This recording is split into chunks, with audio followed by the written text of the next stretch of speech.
Wait லாஸுக்கு இன்றைக்கி சூப்பரான ஒரு கஞ்சி ரெசிபி செய்யலாமா? 1 டம்ளர் அளவுக்கு கொள்ளு எடுத்துக்கோங்க. கொள்ளு வந்து நல்லா சுத்தம் பண்ண கொள்ளா 1 டம்ளர் எடுத்துகிட்டு அடுப்பை மீடியம் ஃப்ளேமில் வச்சுட்டு நீங்கள் இந்த மாதிரி ஃப்ரை பண்ணி விடும்போது கொள்ளு வந்து நல்லா நிறம் மாறி வெடிக்க ஆரம்பிக்குங்க. வெடிக்க ஆரம்பிச்சதையுமே நீங்கள் எடுத்து கொட்டி ஆற வச்சுக்கலாம்.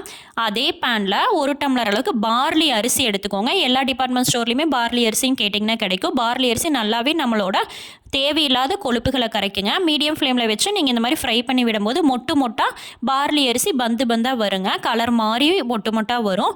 அது கூடவே 1 டேபிள் ஸ்பூன் சீரகம் சேர்த்திக்கோங்க. 1 டேபிள் ஸ்பூன் மிளகு சேர்த்திக்கோங்க. அதே இளஞ்சூட்டில் வச்சு ஒரே 1 நிமிஷம் நீங்கள் வறுத்து விட்டுட்டு அடுப்பு ஆஃப் பண்ணிவிட்டு எல்லாத்தையும் ஒன்றா கொட்டியே நீங்கள் ஆற வச்சு மிக்ஸி ஜாரில் அரைச்சி எடுத்துக்கலாங்க. மிக்ஸி ஜாரில் நம்ம அரைக்கும் போது நல்லா நைஸாக அரைச்சி எடுத்துக்கோங்க. அப்போ தான் வந்துட்டு நம்ம கஞ்சி காய்ச்சும் போது வடிகட்டாமல் நம்ம அந்த பொடி வேஸ்ட் ஆகாமல் எல்லா பொடியுமே குடிச்சிக்கலாங்க. எவ்வளோக்கு எவ்வளோ நைஸாக அரைக்கிறீங்களோ அவ்வளோக்கு எவ்வளோ நைஸாக அரைச்சிக்கோங்க. இது வந்து ரெகுலராகவே இந்த கஞ்சி வந்து எம்டி ஸ்டொமக்கில் மார்னிங் குடிக்கலாம். இல்லாட்டி நைட்டு தூங்குறதுக்கு முன்னாடி 1 மணி நேரத்துக்கு முன்னாடி குடிச்சிக்கோங்க.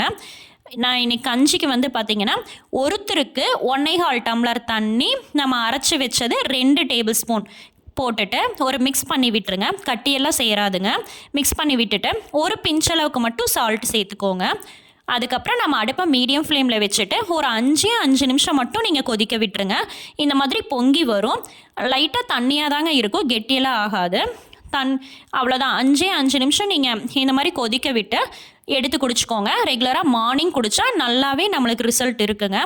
இது வந்து நைட்டு தூங்குறதுக்கு முன்னாடி 1 மணி நேரத்துக்கு முன்னாடி கூட நீங்கள் குடிச்சிக்கலாம். இது வந்து வெயிட் லாஸ்க்கு மட்டும் இல்லாமல் சுகர் பேஷண்ட், கொலஸ்ட்ரால், ப்ரெஷர் எல்லாத்துக்குமே நல்லா இருக்குங்க.